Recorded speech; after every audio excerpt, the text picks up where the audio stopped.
Now, John, I know without John Frederick, there will be no Steve K. Bannon's War Room. So you've been doing this for 40 years. So what can American people learn from the story of Mao School and New Federal State of China? Because these are representing the biggest anti-Chinese Communist Party movement, and they're fighting fearlessly up against two powerful governments, the CCP government and the weaponized federal government agencies in this country.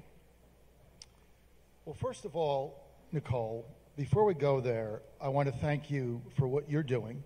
Yes. I want to thank you for coming on our show twice a week. You've gained an enormous following, an enormous audience. The wealth of truth and information that you're bringing back to our country and others around the world is to be noted. So before I go on, Nicole's side deserves a really big hand for what she's doing. Oh, I'm so flattered. You know, I'm one of the 600 million people that have been inspired by Mao School. I mean, this is like one person's fight that has inspired the countless of people.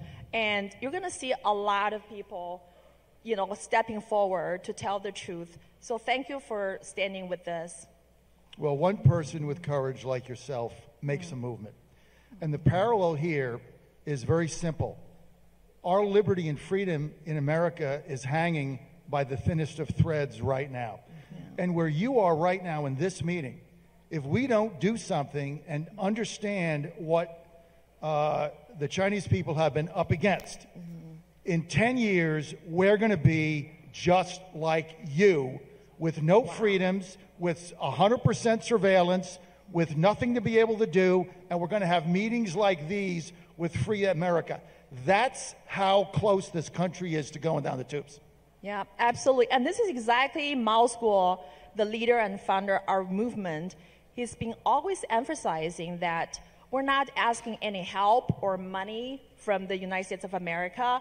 We're just asking U.S. to stop funding the CCP and stop helping the CCP and leave the task of taking down the CCP to we, the Chinese people, because without the big Wall Street, you know, Silicon Valley and political establishment in Washington, D.C., this very movement led by Mao School can take down the CCP in 6 months.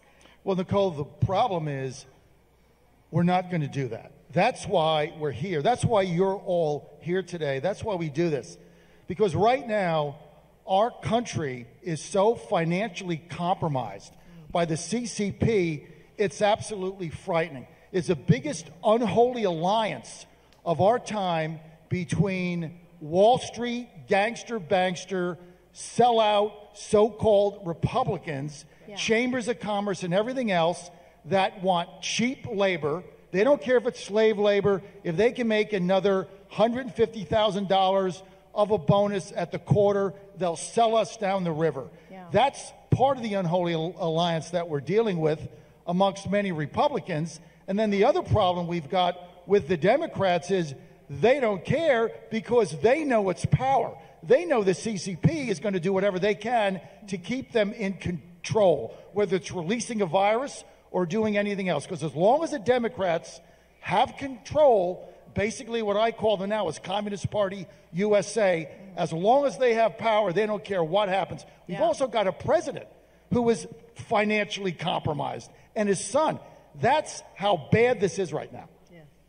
Well, this country still have hope because we have great patriots like yourself, and we also have the NFSC.